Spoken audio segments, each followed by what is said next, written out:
All right, yes, indeed. It is once again time for another episode of the Nikka Sports Show, everybody. Happy Friday. I am your host, Kenny, and I am joined once again by the one, the only Nikka, everybody. Happy Friday, Nikka. Happy Friday, Kenny. Happy Friday to our new and to our returning listeners from all over the world. I hope everybody has a wonderful Friday and the weekend that's coming up. Absolutely. And we are in the middle of spring training since we're going to be talking about baseball. Spring training's rolling on, but I got to criticize MLB for a second. Like, I buy your MLB package at the beginning of March so I can watch spring training games, and you don't put the games on TV. Like, what's up with that? What's up with that? What are you charging me for? I know. Is there audio available or not? Yeah, there's always audio available, but, you know, I missed Merrill's home run yesterday. I didn't even get a good look at it. And even on the replay screens, there's no good video angles of it. It's all like wide angle from way behind and up. I call BS on it. Yeah. Well, Jackson Merrill did hit his second home run of the spring yesterday, but the Padres are they're last in spring training standings right now. Are you concerned, Nikka? Nah, not at all. It's spring training. They got to get the cobwebs out. I when I look at the lineups every day, there's been like, I think one, maybe two games where they've trotted out like 75% of their starters. Maybe they are trying to be a little conspicuous about their setup. They don't want to showcase everything at once. Yeah, I think from what I'm seeing from afar, you know, and like I said, I couldn't watch all the games this week, MLB.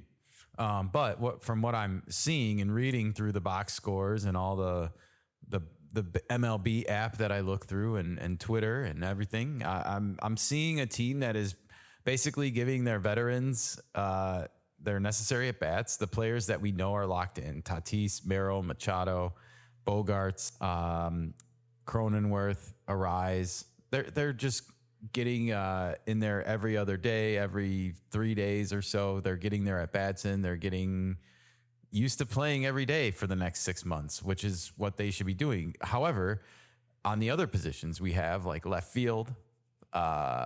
We have a first base / DH opening. We have a lot of competition in camp right now for those spots, with a lot of, you know, with a weird mix of veterans and up and comers that I kind of previously described as this odd ragtag bunch of players that have one thing in common, is that they are fighting for their major league relevance, survival.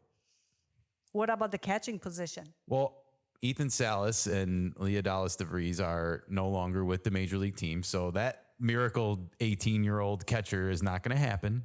And we knew it wasn't. Yeah. But it's just official now. And the competition is literally going to be Elias Diaz, Martin Maldonado, and Campusano still. I think Campusano's got an uphill battle ahead of him. Yeah. I think it's going to be Diaz, you know. But we need more than one. We need depth at that position. And who knows? Ethan Salas might be ready to play before the end of the year. Just because he's not ready now doesn't mean that they might be hoping that he is by September, October. And with the way the major league season is going and being structured, it's not a race to win anymore in the regular season. It's a race to make it to October. That's really where we're at. And, well, the Dodgers know this too, more than anybody. They're not playing to win in April. True. They're playing to win in October, and they're setting up their team. And we're going to talk about this later. They're engineering all their moves for October. They don't care about winning May. I know, but you still got to win X amount of game in order to get to October. And I guess they just look at their roster and the totality of it as like, it's going to be good enough to get us to the playoffs no matter what. And we'll wait and see. That's true. That's the Dodgers approach.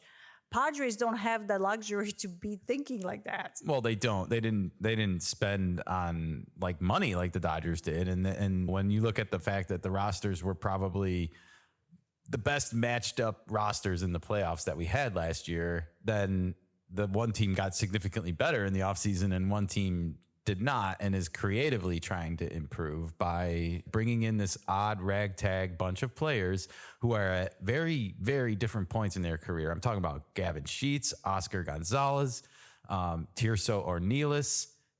So these are Jason Hayward is like, what, 38? Yeah. So this is a very, like, Connor Joe is another that's going to be fighting for these playing minutes here. And then this week, we got some news we're going to talk about in a minute, which is kind of exciting, everybody. The WBC is over, Nikka. Oh, I know.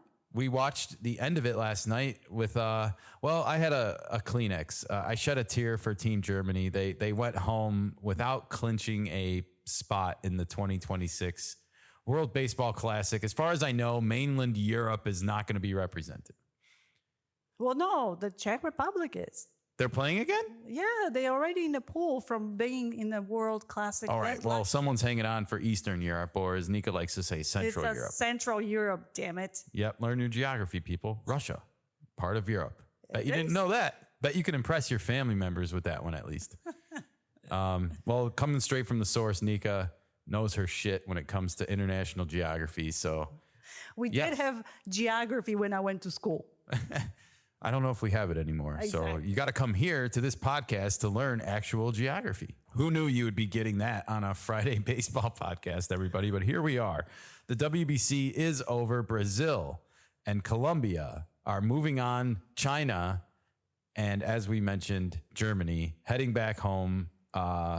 No 2026 appearance for either one of those two baseball organizations. So like Spain, Germany is out, China is out, and here we are. I got a couple of good news for you about that. Yeah. So there's 4 pools, Yep.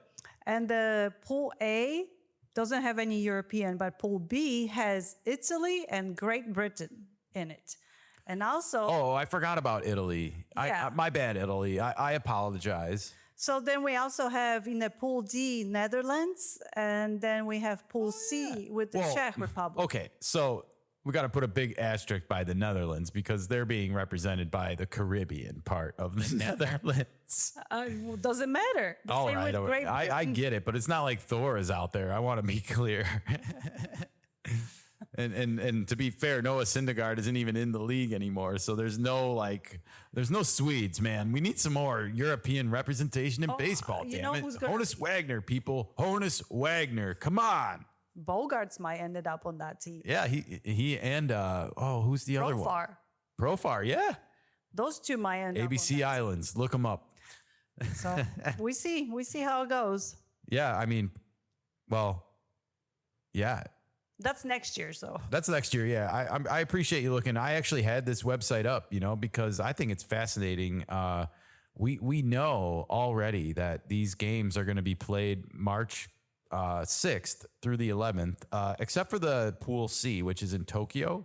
And the reason why is because they're playing March 5th through 10th, because it's kind of like they ahead. they're ahead of us. So yeah, they're going to be ahead over there in Pool C. So Tokyo, everybody.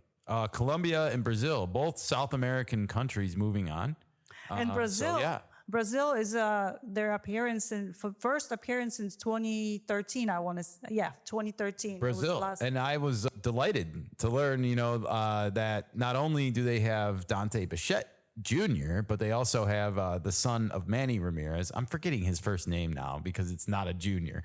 But anyways, Manny Ramirez's son is on Team Brazil, and he was in the audience enthusiastically cheering on Team Brazil as they won last night. So that was fun and exciting. And what was most interesting about these games, which were in Tucson, Arizona, I think, Nikka, you pointed this out while we were watching it, is just the random cars driving by in the background.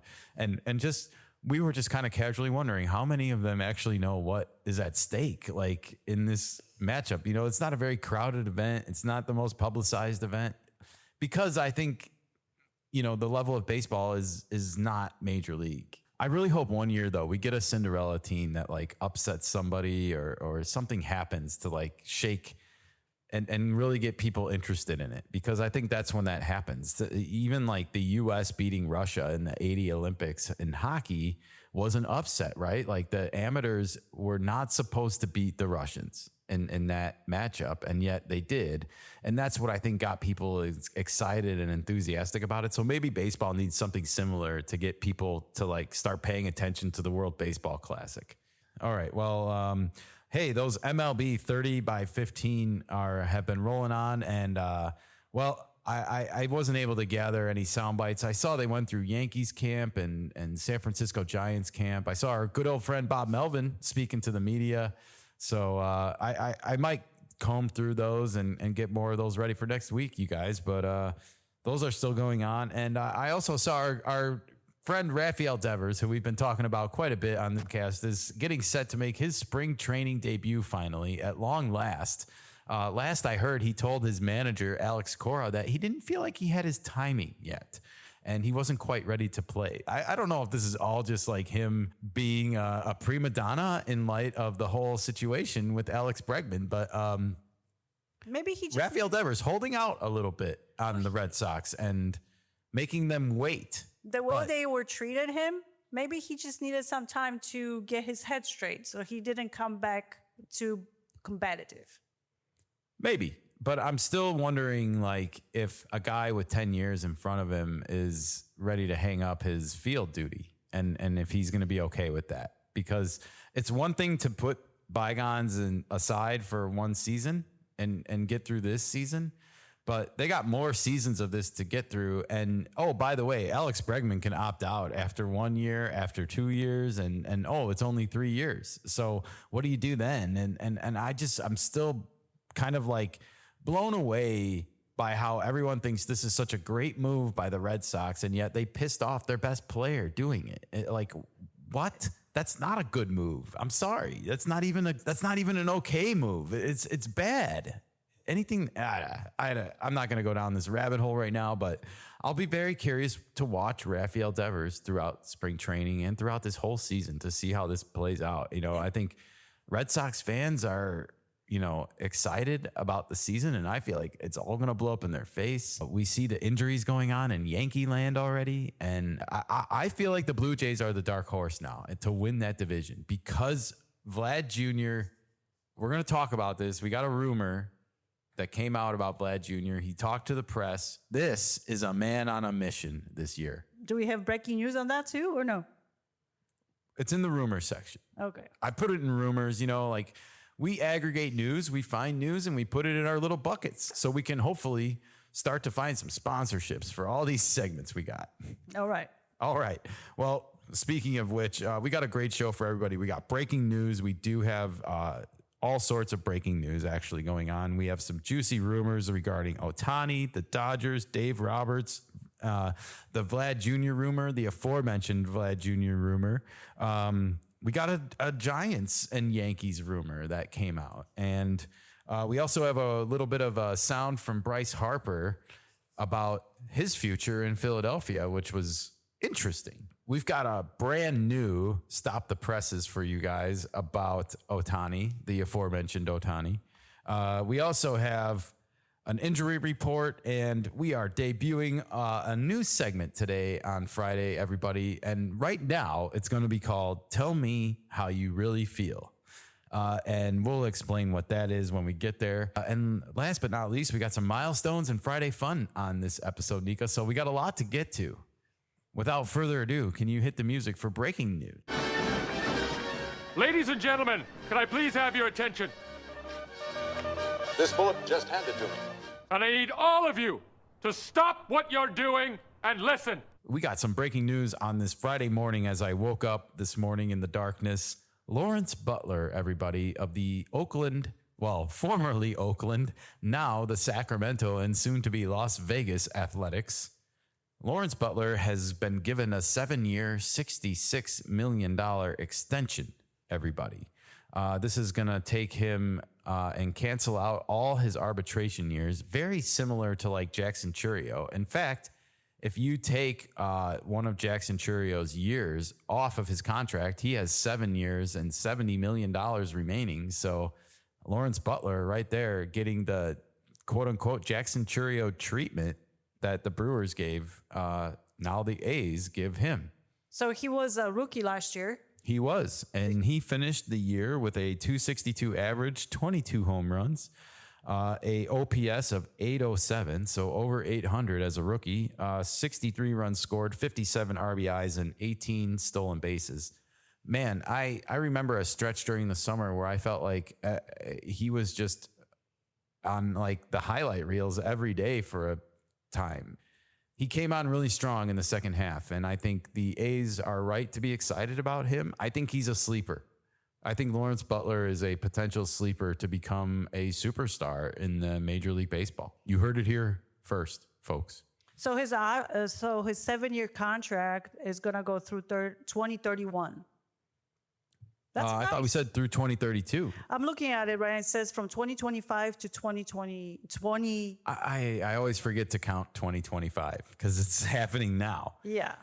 Yep. So it'll take him through 2031. You're correct. And so, yeah, good player to lock up. He'll definitely be on the Vegas roster in a couple of years when that opens up officially. So this is really smart. The A's, by the way, are starting to spend again. You know, they're starting to put a team roster in place with an eye towards the future and this Las Vegas unveiling. You know, like they want to be in a spot to potentially start winning right away when that Vegas stadium opens, and they want to be a hot ticket, right? Oh, definitely. I'm wondering whether they got forced to spend money this year because they needed to get that pool money. They did, but they spent already. They did not have to do this. They spent big on Severino. They signed him away from the Mets. And they had, I think, spent some money on Brent Rooker, if I'm not mistaken. Well, speaking of Brent Rooker, we got some Friday fun coming up later with Brent Rooker. All of this Lawrence Butler conversation got me thinking about another outfielder who is young and who is not locked up long term, and that is Jackson Merrill. Action, Jackson, and action is on the way. That's exactly what I was going to say. Our guy on the San Diego Padres. And are you concerned at all about his long-term future with San Diego and the price? Are you concerned that the price is slowly but surely going to go up because of their inability to get a deal like this done? I'm concerned. Are they going to open their pocketbook and sign them after this year? Maybe, but he'll be more expensive, like you say. Well, I guess I'm wondering if the longer he goes unsigned, you know, let's say he finishes higher than Churio and Lawrence Butler again this year, does he all of a sudden cost more in his mind, in his agent's mind? And is the price going to keep going up as the performance continues on the field? As it should in a way, but, you know, this is one of the advantages you get when you sign a player early, right? Is you get more of a decent deal on people like this because you're investing in an unknown future at this point. It's an unproven commodity. One or 2 years is not enough. We've seen the drop off with too many players, so you have to be really sure. And I get nervous with Jackson Merrill because I feel like he is fundamentally sound as they get right now. And he's going to be well managed in his young years to become a really great baseball player. So you think they are postponing the contract to see how his second year going to be? I'm not saying that they're doing that. We know that the Padres tried to sign Jackson Merrill long term before last season started. But like, we don't know really what he was offered. We just know that there was an attempt made, similar to the way the Brewers signed Jackson Churio. But if he wasn't even being offered Jackson Churio's money and he finished ahead of him in Rookie of the Year voting, now he probably thinks I'm worth more than Jackson Churio a year. And so if he wants like maybe a 7-year, $75 million extension, whereas Churio's on a 7-year, $70 million left because he got 8 years, $80 million. So he will go the route of Butler more. Well, yeah, and he can just keep driving up his, like next year he can be like, well, 5 years I want, you know, 70 million. Like, you know, it can just keep going up the average per year if you want to start buying him out of his arbitration years. If you get to arbitration with Jackson Merrill and you have to pay him 3 years for the average price of the center fielder that makes his numbers, you're going to be in a world of trouble. Speaking of the Padres, more news. We mentioned it briefly in the intro, but OMG, everybody. Jose Iglesias was signed by the Padres. Oh my God, todo lo malo échalo para allá. Oh my God, dame salud y prosperidad. Was he signed to a minor league though? He was, but according to Mike Schilt, he's going to be here to compete for a spot on the team. Let's hear from the skipper, Nikka. Excited to have him. You know, he's on board, and it's here later tonight. Clearly a proven guy in the league, plays multiple positions, integral part of a lot of clubs and their success, winning player, very accomplished guy. So we're excited to have him come in here and have a chance to compete for an opportunity. Always good to hear from Mike Schilt here on the Nikka Sports Show. Let's see here. It's getting kind of crowded on the Padres team when it comes to people competing for spots. I'm counting Jose Iglesias, Connor Joe, Jason Hayward, Tirso Ornelas. I'm forgetting somebody. Gavin Sheets, Oscar Gonzalez, Hayworth? Jason Hayward. Did I mention him? I don't remember. But damn, that's a lot of people competing for like 4-5 spots potentially. Yeah. We'll Crazy. see how this shakes out. But this could potentially have been a coup from AJ Preller for the price. I think Iglesias played out of his mind last year and was like a super utility guy for the Mets. And I don't know if anybody expects a repeat performance, but all I want to know is, do we get the song rights? Now that we've signed him, do we get the song rights with him? Can the Padres claim OMG now? Oh my God, todo lo malo échalo para allá. Oh my God, dame salud y prosperidad. Oh, definitely, because you already saw it with the Padres colors. I saw it, floating around on Twitter already, X, formerly known as Twitter, but this was funny stuff. I don't know. I'm cautiously optimistic that this was a great signing once again by AJ Preller here, but I forgot about Eggy Rosario, by the way, who's also having a really nice spring training. Eggy or Iggy? It's kidding. Eggy. It's not E-Guy. I wish it was E-Guy, but it's Eggy. No offense, Eggy. So there's a lot of competition going around for not a lot of spots. Gavin Sheets is not having a very good spring. He had a first good game or so, and then it's been downhill since then. But one guy on the Padres that I did just list who is having a great spring is Tirso Ornelas. And I'm wondering what kind of wrench that might be throwing in the Padres' plans, because they brought in Connor Joe, they brought in Jason Hayward, and I think Tirso might be the play here. You know, like he's been hitting over 400 right now in spring training as we sit here right now.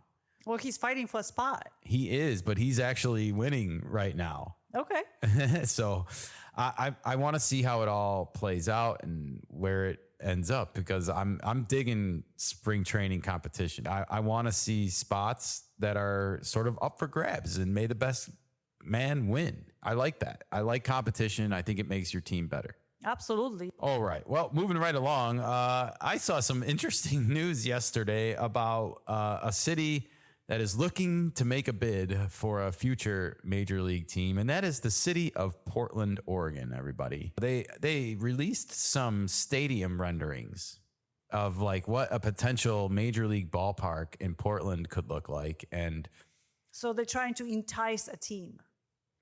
They're trying to entice a franchise, possibly an expansion, or maybe a team that wants to relocate. I don't know if there are any other than the A's that are going to be doing that in the near future. But I guess it's always a threat now, right? Like since the A's did it. However, I would think that Nashville and Portland might be two cities that could be ripe for expansion. And the reason I say that is because Portland is a great city for weather. And I think it would be a great city for baseball in the summer. And these stadium drawings get me excited about it. A nice on the riverfront, 2 bridges in the background of the stadium, like always gets me going. Bridges and stadiums, like the Clemente Bridge in Pittsburgh is so fantastic looking, you know, just great architecture. So if they can incorporate some of this into the actual look, maybe A's can move. No, I'm sorry, not A's. The Rays can move since they still don't have a stadium because their stadium got blown up. Yeah, I don't know if we've heard anything about they. We know that they had stadium damage in the offseason, but we also know that they had plans last year to build a brand new stadium in St. Petersburg or Tampa somewhere. But nevertheless, the Rays stadium is awful. It's dark inside. It's Florida. It's sunny Florida, and we have two teams in Florida playing almost in the dark, it seems like, on a nightly basis. And I understand hurricanes there and the need to have indoor facilities, I guess. But it's also Florida, and it's sunny Florida, and we have retractable domes and things like that are able to be built these days. So what are we doing here? I know in Florida it's very humid. So the dome, you can close it or open it. Nevertheless, a team that's playing in October in Florida is going to want to have the roof open. I mean, and you want to have baseball outside, I guess, as much as possible. And I hear what you're saying. I'm not saying Florida shouldn't have baseball teams, but if you do, you should have a stadium that's able to be played indoor or outdoor, depending. And I just don't think that this was very well forward thinking on either team's part here in the ownership group. And I hate the way both of these stadiums look on TV all the time, because I have to remind myself, like, oh yeah, we're in Florida. All right, well, I've ranted enough about this, and good luck, Portland. It's a great city or place for baseball, and I love the renderings. So good luck to this group, the Portland Diamond Project. They've been trying to get a professional team in Portland since 2017. So good luck. And we saw that famous documentary on Netflix about the Portland baseball team and like all the nostalgia that kind of goes with it. And so I feel like they are a fan base that could be ripe for why not? expansion, as they say. Okay, well, that's all the news that's fit to print. And with that, Nikka, can we turn it over to some rumors, please? Are the rumors true? I love rumors. You're all vulnerable to vicious rumors. Well, you know how this town is. People talk and they spread these cruel rumors. Rumors spread by whom? And I'm just about to lose my mind. Honey, yeah. The first rumor that I got up involves the aforementioned Vladimir Guerrero Jr. He has come clean to the media and said that he offered 15 years to the Blue Jays and less than $600 million that he would sign for. We don't know the exact number, but he says it was under $600 million. We had speculated, I think, that it might have been over. Right, that he was looking for a Juan Soto deal. That's what the word on the street was and what that means. But I think maybe the years was accurate. He wanted 15 years. He didn't want $760 million, but it looks like he wanted under, like something around 575. I don't think that's out of the realm. I'm actually kind of surprised that they couldn't get this done, Nikka. Me too. Vlad is a man on the mission. He very much is, and I think we saw what Vladimir Guerrero Jr. possessed. It looks like a little bit last year when he went just totally on fire in the middle of June and never really stopped for the rest of the season. It's a little bit enlightening, I think, about what Toronto's thinking, because it makes me feel like they don't really look at their long-term plans, including Vlad Jr., or they're unsure. They'd rather give him like 5 years at a time, and he doesn't want that. He wants a bigger commitment. I think he wants stability, so he doesn't have to go through all this again. 100%. But Blue Jays spent a lot of money on Scherzer, on Max. They gave him a contract for 1 year. Well, that's just 1 year. You're talking about 15 years. But that fits into what you just said. They are looking at the short-term rewards versus long-term benefits.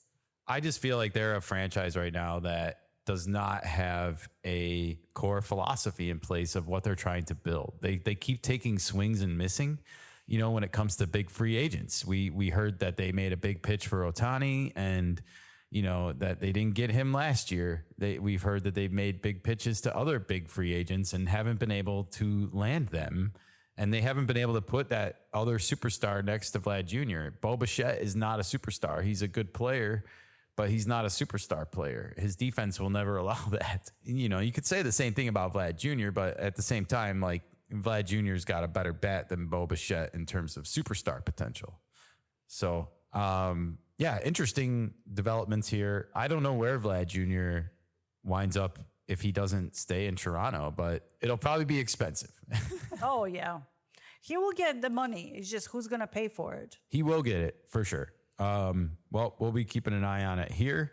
A small rumor came across my eyes this week, and there's no pun intended, Marcus Stroman. I wasn't saying small in regards to your height, but there was a little rumor that I saw about Marcus Stroman. Marcus?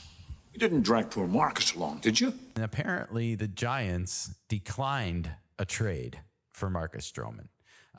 They don't want him. Oh. They were offered him by the Yankees in exchange for Taylor Rogers to break up the Twins. I guess maybe the Giants just don't want to break up the Rogers twins. Maybe. I have a sad feeling for Marcus Stroman that this might be it for him, like this season. I don't know if he's going to get another major league deal. I think he's mouthed off a few too many times. And I think this stubbornness to not pitch out of the bullpen is actually going to wind up costing him. Because he just comes off as a little bit standoffish, right? Oh, definitely. He's still in the Mets, right? No, Yankees. Oh, I'm sorry, Yankees. Yeah. He came into camp, if you don't remember, a couple weeks back. We had it here on the podcast about, how he's a starter. I'm a starter, bro. Like he was pulling a Devers, but the problem is he doesn't have a 10-year, 11-year, $330 million contract. Exactly. And I don't know. I don't know if he's ever going to get another major league contract after this. Maybe in Colorado or something, but who wants to pitch there? I feel like Marcus Stroman is wearing thin on a lot of personalities in Major League Baseball, and we'll have to wait and see how this shakes out for him. He got a little bit of a blessing in disguise because of the Yankees' injury situation with Luis Gil. They kind of need Marcus Stroman now. Well, he also needs to pitch 140 innings this season in order to get the player option. Of course, and that's why he was upset, because no reliever is going to rack up that many innings and get their bonus. So I understand both perspectives and whatnot, but at the same time, like you got to earn a spot on your team to start. Otherwise, you got to tell him to trade me and figure it out. He should be a long reliever instead of a starting pitcher. I know. He just doesn't want to be paid like that because no long reliever is going to get that kind of money yet. They aren't looked at as a necessary position, and yet every team needs some guys like that. Right. And he already has 10 years under his belt. So he is not poor Marcus Stroman. No, he's not. But he does want to try and earn that option, no doubt. Okay. I would if it was mine. Of course. So I don't want to put myself in that situation where I'm like, oh, I don't want to make an extra $5 million. Like, of course they all want to make the bonuses. No doubt about it. Our next rumor kind of gets into, I think, some of the dangers that the media is taking with some of these position movings. Let's hear what Bryce Harper had to say via MLB Network. This is Matt Vasgersian. Sorry. I probably have been saying that wrong on previous podcasts, so apologize to Matty V. I'll just keep it at Matty V from now on. And this is Matty V on MLB Network reading quotes that Ken Rosenthal actually got from Bryce Harper. You know, the idea that he's as versatile as he is interesting in this particular season because two of the names on that board are in final years of contracts, JT Realmuto, Kyle Schwarber. When you consider what's coming on the free agent market potentially next season, and I'm speaking of Vlad Guerrero Jr., we all think that Vlad Guerrero Jr. is destined to be a Met if he doesn't re-sign in Toronto during the season. But the Phillies will have something to say about that, too, because both Schwarber and Realmuto money is potentially coming off the books. I think the Phillies would love to have both of those guys back. We'll see how it plays out. And this is interesting, right? So we have somebody that moved from the outfield to first base because of an elbow injury, right? Yes. Originally. And then now there's talk of him, maybe I'll go back to the outfield if we can get somebody like Pete Alonso that can help us win a World Series. What do you have to say about this, Nikka? I think it feels staged. Just to show, like, well, look, I'm a team player, Devers.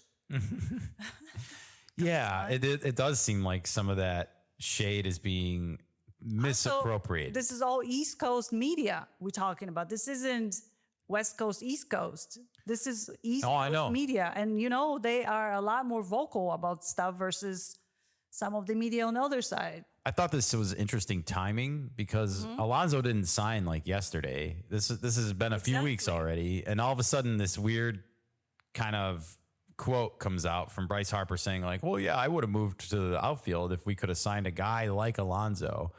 And it just kind of brings up the future, because I think what's more interesting is what he's saying about Schwarber, and you have money coming off the books next year with some expensive pieces. I think JT Realmuto was the other one he mentioned. And all of a sudden, there's another first baseman that's going to be a free agent next year that we just talked about, probably, Nikka, and his name is Vladimir Guerrero Jr. And would Bryce Harper move back to the outfield, and maybe they don't sign Schwarber? Maybe they move Bryce back to the outfield and put Vlad Jr. at first base. That's an option. I mean, if the Phillies would pay Vlad, I think he will go. I know. So the list grows for Vlad's potential suitors, when it comes to like who can pry him away from the Blue Jays, who's willing to spend the money. It's interesting. But again, I think the Blue Jays are going to wind up regretting not locking him up, especially when he's about to go off this season. Yeah. Okay. Well, the rumors are continuing. We're moving to Hollywood, everybody, and the land of make-believe. Dave Roberts, the manager, the skipper of the world champions. I can't even say it. It still hurts. The world champion Dodgers, Dave Roberts, manager, is close to getting an extension. The rumors are that this is going to be more than Craig Counsell's average yearly salary of $8 million. And it's expected to happen before the team heads to Tokyo. I'm surprised this hasn't happened yet, to be honest. This has been talked about since last season ended. Like, he's on a 1-year deal right now. I can't manage this team under a 1-year contract. They just won the World Series. Here we go. He's going to get the extension, but he's also going to now come, I think, with expectations. Oh, definitely. I don't know how to feel about this. I've been under this whole thing with the Dodgers that they do need to change the manager over there. Dave Roberts has been there for so long. Yeah. And yes, they got, I don't want to say lucky last year because they did some maneuvering, but he played kind of dirty at the end as a manager. Yeah, there's look, it's all fair game, right? But there's a few bullpen games in there that the Mets fans and Padres fans are probably like a little bit like, we didn't resort to a bullpen game or anything like that. Like, we're not throwing anything illegal. I know it's not, yeah, but is it like above board, like, and again, the Dodgers here are playing a different game than everybody else right now. They're kind of playing like, well, we're good enough to win 90 games most likely and make the playoffs, even if we're just a 6th seed. Once we get to the playoffs, all of a sudden they don't care. Those series get a lot shorter when you have like Yamamoto, Ohtani, and even Sasaki, the 3-headed dragon. If they're all healthy in the playoffs, you're screwed. Potentially.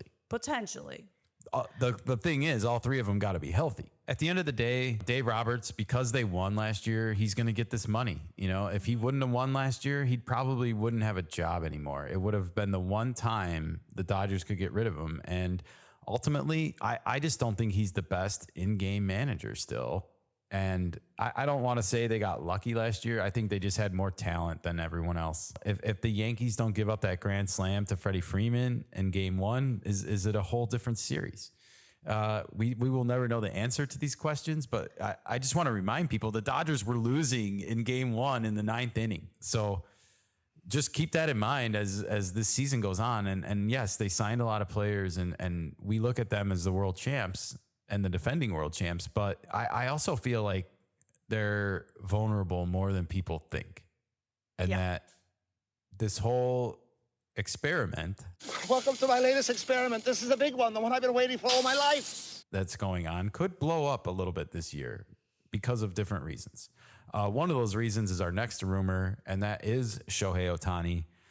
No bullpen until the team gets back from Japan. The last bullpen he threw was February 25th. So now this is going to be like almost a month without throwing a bullpen session. And we had talked about him being ready to pitch by May. I would think this might put him back a little bit. I think so. It might. I don't know what kind of bullpen he's been doing and what kind of like stretching out. Obviously, if you're taking a month off here of not throwing bullpens, I mean, I'm not saying he's not playing catch or keeping his arm loose, but like if you're not putting that taxation on your arm, then you almost got to start from scratch when you get back from Tokyo. Like as far as your stretching out goes, he's getting ready to start. I don't think the Dodgers are very transparent about what's happening with Ohtani. I don't think so either. Roberts said we're slow playing it and that there's, quote, no timetable right now. And that's not what we heard when training camp started. We heard end of May. We did. So interesting stuff coming out of LA here. And I don't know what to make of this rumor right now. It's interesting because you have the face of baseball and he's kind of known for being this two-way player. The Dodgers are riding right now on this rule that got changed in the offseason that allows them to keep Ohtani and an extra pitcher on the roster. Mm-hmm. You know, we talked about this. He did not meet the minimum inning threshold last year for two-way stature, which allows a team to carry an extra starting pitcher. And yet MLB just decided to change that from a year to 2 years now. I think it's a dumb rule anyway. I think Ohtani's done enough to prove that he's a two-way player. But this does raise the question, if you have a player who's not pitching and yet you're taking advantage of his status, how long do you get to keep using that status? You know, like, should he have to be quote unquote activated as a starter? Should he have to be on the DL as a starter? And do the Dodgers not get to carry that extra pitcher until he's activated, quote unquote? I think a lot of this should be discussed and talked about a little bit more. And like you said, not necessarily that the Dodgers have to be more transparent about Ohtani's, health and his arm, but just because they're manipulating the rules like this, I feel like it's a little bit below board. I'm not saying it's outright cheating or anything, but I think it's a little below board with how it went from, he's definitely going to pitch in May to now there's no timetable. Well, also keep in mind, this is his second Tommy John and also a shoulder injury that accompanied that second Tommy John.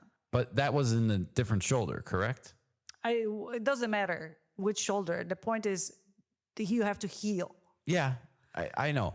But I will also say this. Shohei Ohtani now will not have pitched for almost over a year and a half on a major league mound. And another thing that I thought of this week with regards to this is he is not probably going to go on a typical rehab assignment because he's got to be DHing for the team during the time you would be on a rehab. So everything is going to come through simulated games. We saw Yu Darvish do this last year when he came back to the Padres. He didn't go on a rehab assignment. We've seen more players kind of decline to take them, feel that they're unnecessary. But nevertheless, where is this going to come from? When is it going to happen, this buildup? How is it going to happen? I feel like these are all legitimate questions that the Dodgers, could be answering, and it doesn't seem like they are with the media. It doesn't seem like there's like a real transparent schedule for when he's going to pitch. And media doesn't ask hard questions either anymore. It doesn't seem like it. But again, maybe winning a World Series does that. Like you don't have tough questions to answer for right now. But that was last year. This is a brand new year. We start I agree scratch. with you. I'm 100% in agreement with you. And the other thing this brings up is, the subject of our Stop the Presses segment, everybody. So without further ado, Nikka, can you cue the music for me? Stop the press. Listen, I'm sorry about what I said. I was being an idiot.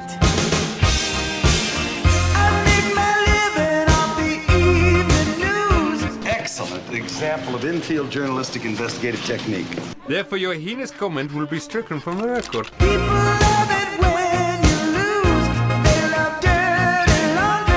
I just happen to notice that our presses aren't running, which strikes me as rather odd since we are, after all, a newspaper.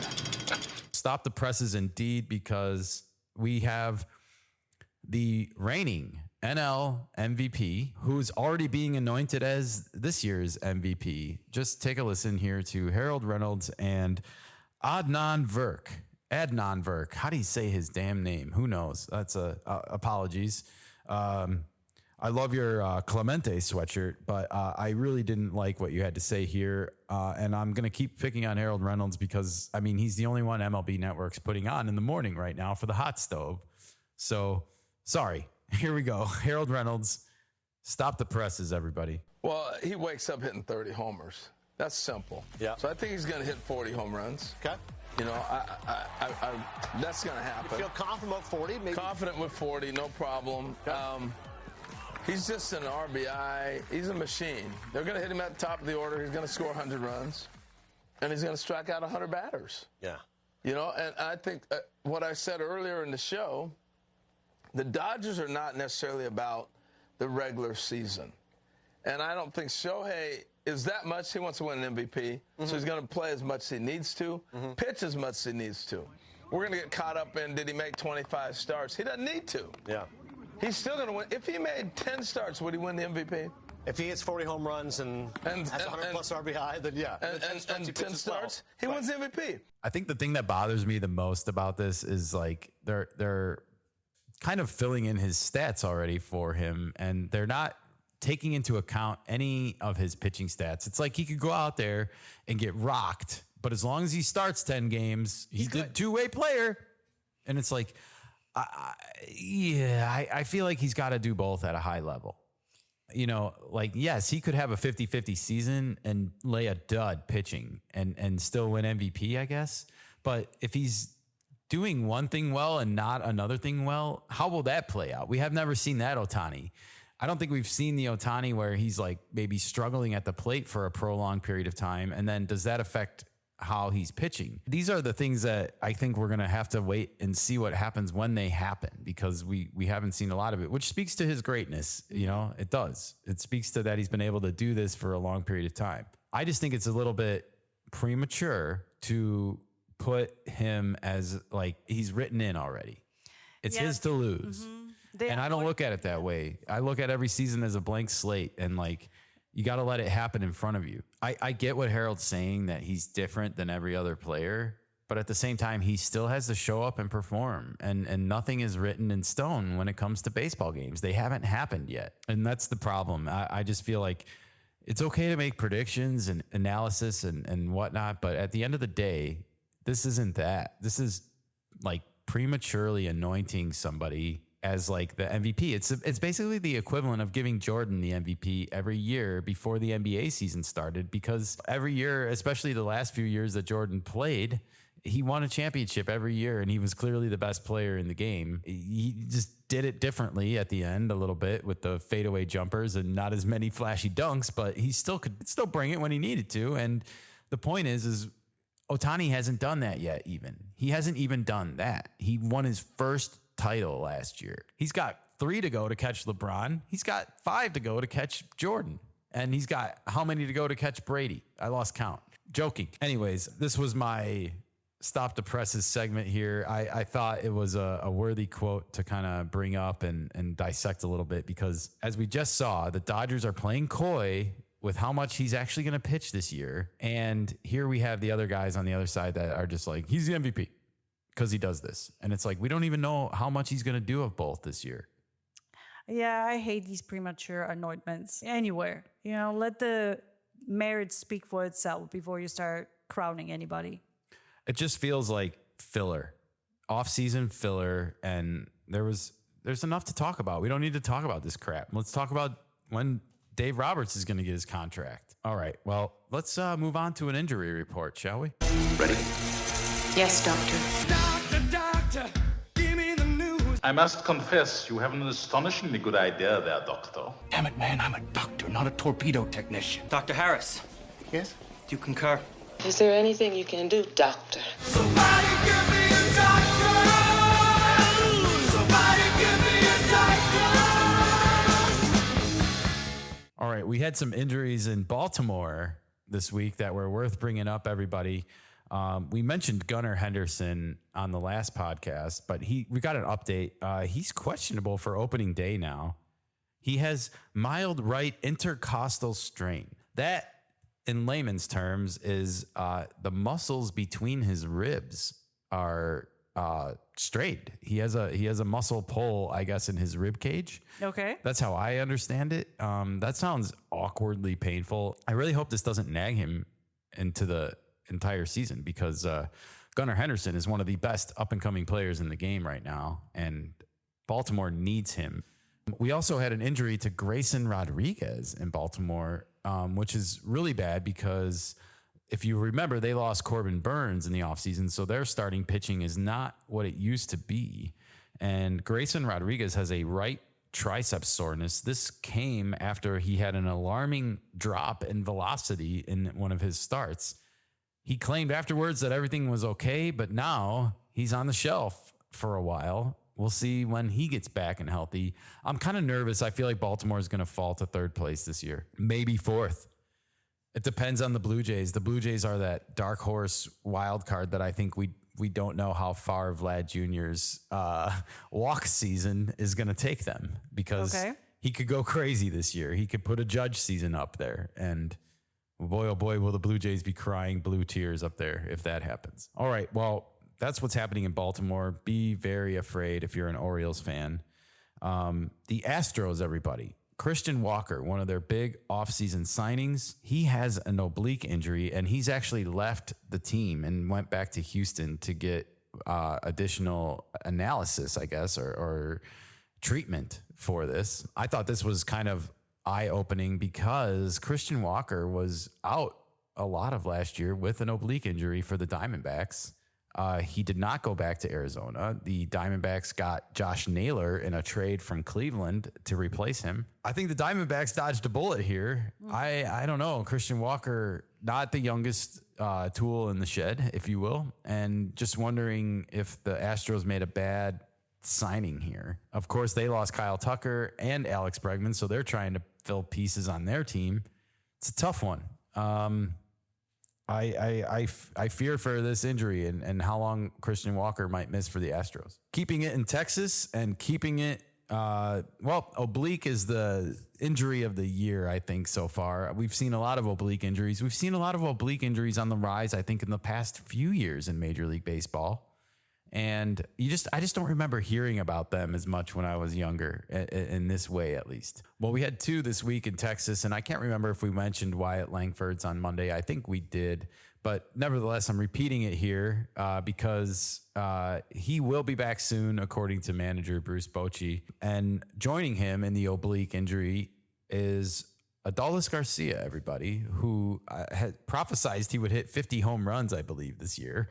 So not off to a good start when you have an oblique injury, because while Bruce Bochy did say that it was pretty mild, these are the kinds of injuries we've seen, like what happened with Christian Walker, like how it can just derail an entire season. So and they linger. I'm really nervous for the Rangers here. They've already been derailed last year by injuries, and this year got a couple of stars, young, a veteran. We'll see what happens. All right, well, let's keep it in the kind of Central America in St. Louis, everybody.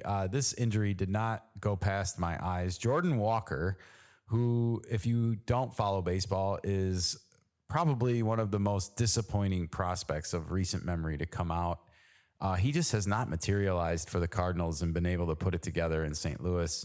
He jammed his knee this week, according to the reports, when he stepped on a sprinkler awkwardly at camp. He is being listed as out with left knee inflammation officially, and he is getting MRI imaging done on this. I hope he didn't tear something inside of there, but this would be a monumental setback for Jordan Walker if he has any structural damage inside of that knee, because like I said, he has been a very disappointing prospect, and he needed to have a big year this year, I think. The Cardinals are just an organization in disarray, and this isn't helping things. Get your sprinkler situation under control, guys. That's such a stupid accident. It is. So that's the report for the walking and wounded right now across Major League Baseball. Let us know if we missed any of your teams or players in this week's report.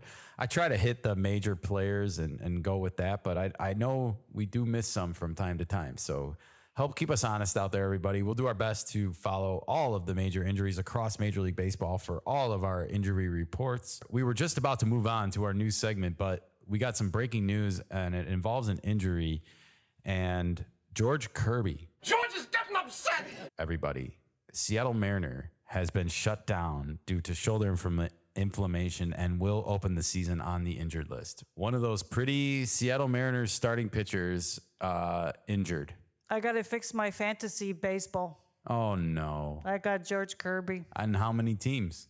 Just one. I only made one team. I feel like Nikka's been doing a draft every hour over here trying to get a better team every time, and she's going to be left managing like 162 damn fantasy teams in 162 games. Maybe. Please don't.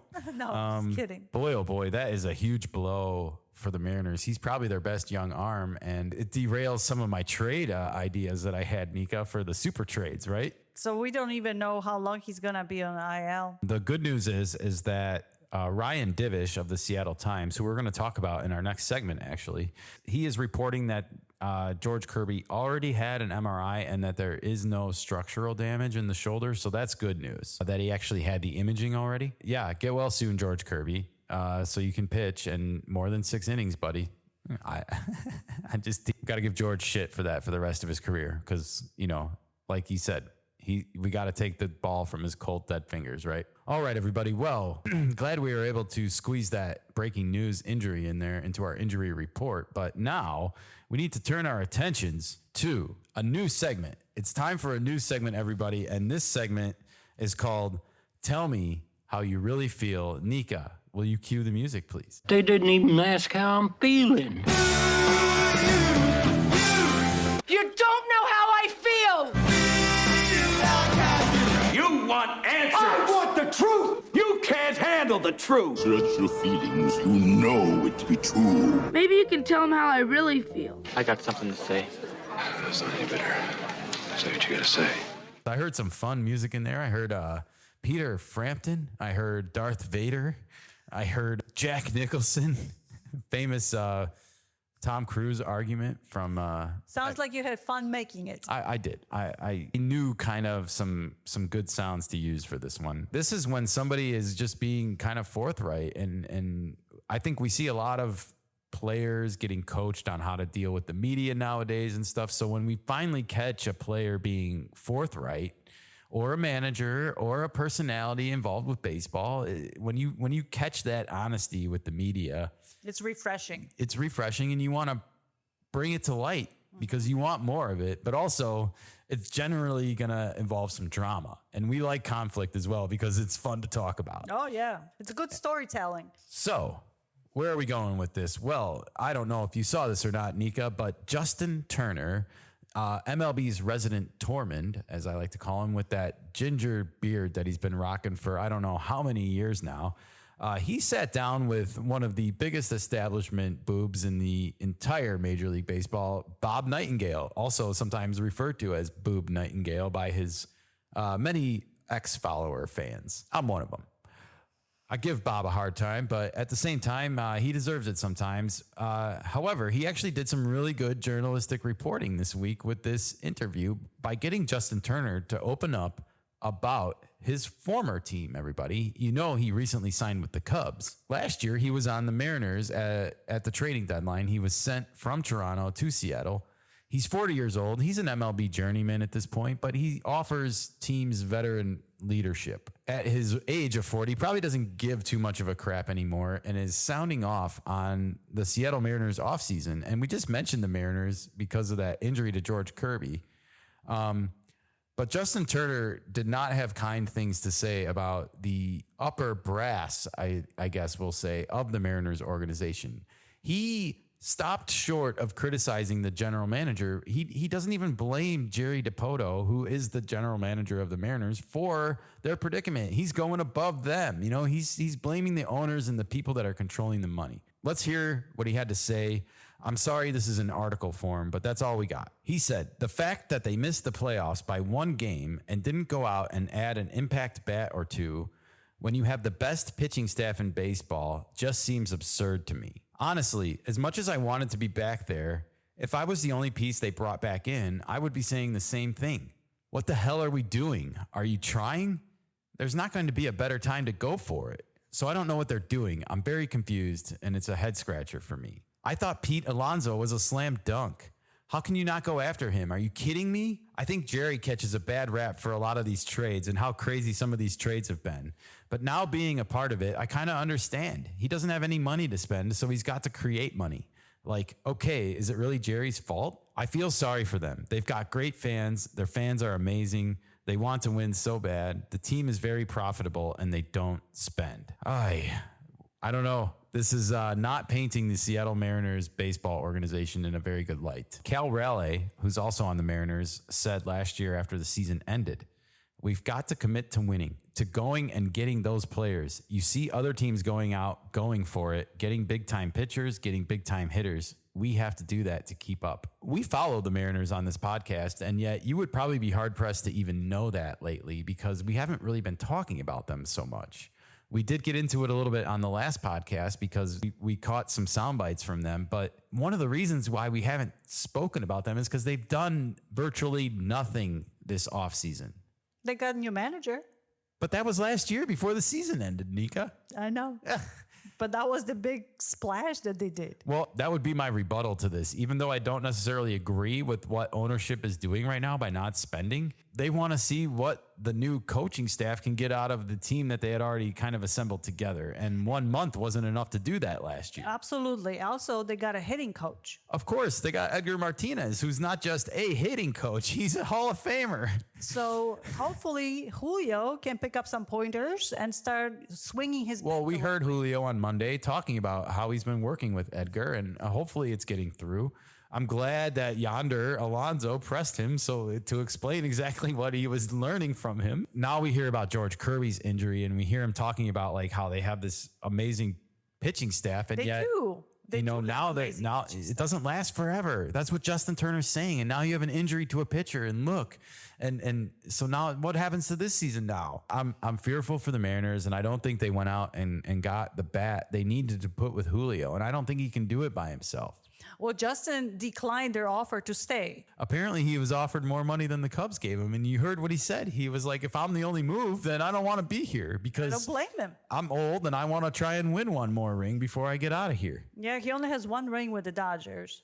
So I'm sure he wants to have another one with some other team. Well, he chose Chicago over Seattle, and I don't blame him because if I were a betting man, I would go with the Cubs too. As crazy as that sounds. All right. I mentioned Ryan Divish of the Seattle Times in our injury with George Kirby because he was the one that broke the news a second ago. But after these comments were made by Justin Turner, he apparently went and asked some of the Mariners' current players about, whether they felt the same way, I guess, as he does. None of them went on the record by name, but boy, oh boy, did they agree with him that the team is not doing enough to support its great pitching staff. And for a team that does not have a world championship like the Padres and not taking advantage of this time when you have this kind of a pitching staff assembled, I would be upset if I was a fan. And I am a fan. And I guess I am upset. I want to see the Mariners do well. Why not? Why can't the Padres do well? We've had these conversations before. Like, these teams sell out. They have great fan bases. The Mariners draw. The Padres draw. And yet they're not spending. They're not putting any money into free agency. And I'm not saying that baseball free agents age well as investments, but there are some holes that can be plugged by spending money. Look at the NFL right now. You see all the jockeying and positioning going on before free agency opens because people know it's going to be a flooded market. People have needs. The last acquisition they did was Randy Arozarena. And that was a trading deadline acquisition to a guy who's not quite, frankly, a very good contact hitter. Yeah. He's very high risk, high reward with the bat, if you ask me. He's a fine fielder and he's a fundamentally sound baseball player, but I don't think he's the answer to Julio Rodriguez. He's not your other piece. He's not your other superstar. He gets elevated because he's flashy and because he wears cowboy boots sometimes and stuff like that, but he's not a superstar. Well, we'll see what happens with the Mariners this season now that they have this first pitching injury and no bat to go with Julio that we've seen. They have it's hard to gauge with spring training how things are going to go. Like we said, we're not worried about the Padres, even though they're tied with the White Sox for the worst record in Arizona right now. So we'll see. I'm scared for Seattle, especially more so now with the injury, because it's not going according to any plan that they might have had. Well, injury is going to happen regardless, whether it's a spring training or a regular season game. People do get injured. You got to have depth. Yes, indeed. All right. Well, that was our new segment. Tell me how you really feel. And that was Justin Turner talking about the Mariners. And we are moving on to milestones, everybody. Get ready for greatness. By far, my greatest achievement. We stand here amidst my achievement. That record's going to hold for a while, let me tell you. Yo, Adrian! I did it! Just don't touch my records. Ever. Yes, we had a milestone this week, even though we don't have any real games going on because college baseball has started and something amazing happened. It's amazing. Yes, Fernando, it was amazing. The George Mason was playing Holy Cross, and Holy Cross had a bad inning, everybody. Those are schools, right? Those are schools, yeah. And George Mason put up a 23-run inning. Yes, you heard me correct, folks. 23-run inning against Holy Cross. They managed to do this without hitting a single home run or even a triple. Were they meeping around the bases? Meep, meep. Well, not exactly. They were walked around the bases, that's for sure. They hit 5 doubles and 11 hits total. I know what you're saying. 11 hits is not 23 runs, and you would be correct. But when you add in 8 walks, 5 hit by the pitch, and then 3 errors, the most ironic part about this inning is that the first batter of the inning grounded out. And so there was 1 away without any damage. And then 19 straight batters reached. 19 straight batters reached base safely.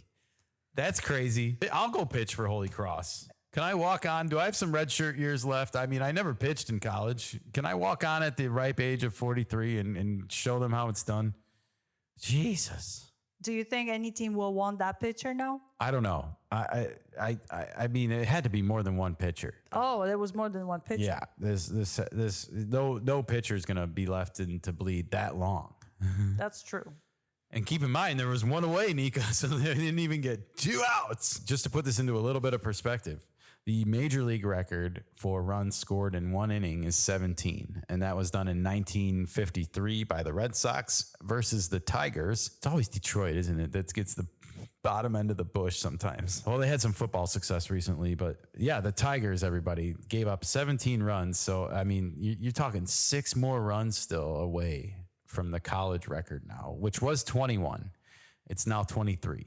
So congratulations, George Mason, I guess, on your achievement. But boy, oh boy, I feel really sorry for Holy Cross. Well, at least we got a milestone out of this. Hey, we got a milestone out of it, and it's Friday, everybody, and we got some Friday fun to get to before we get out of here. It is Friday fun time, and there's no intro music for Friday fun yet, but there might be soon. I don't know. We'll have to figure it out. But we do have a Friday fun clip today, and I wanted to play that for sure. So to set this up a little bit, I had no idea about this. I saw this clip come across my X feed this week, and I knew we had to play it for Friday fun because Brett Rooker, everybody, apparently has a different first name that I was totally unaware of. Let's hear what the hell his name really is by listening to the A's players answer whether or not they know his real first name.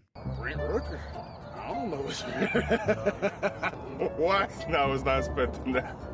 I know it, but I don't know it off the top of my head. It's like 6:30 in the morning right now. I didn't know he had another name. What is Brett Rooker's real name? Terry. Pretty sure it's Terry. We always say back up, Terry. Terry Brent Rooker Jr. Oh, his name is Terry. Why? Terry. I'm finna call him Terry for the rest of the year now. I'm not. Perfect. Thank you so much. I love that clip. We heard the aforementioned Lawrence Butler in there.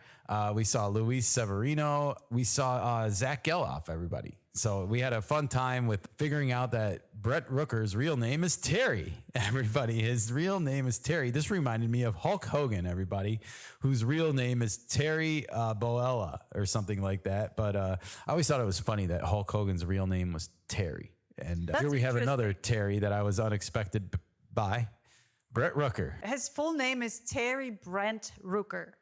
I know. Well, if he starts going by Terry, I think he needs to grow out a mountain man beard or something, like to like have an alter ego. Like if he goes on a slump, maybe he can like change his name to Terry Rooker and like break the slump or something. Are you giving him multiple personalities based on the name? Split personality hitter. Maybe one's a contact hitter, one's a power hitter. At least one is not a pitcher, one is the hitter. Otherwise, we'd have some MVP competition in the league, and we can't have that, everybody. So true. It's Shohei's trophy, Nikka. Shohei's trophy. Maybe he just doesn't like his first name.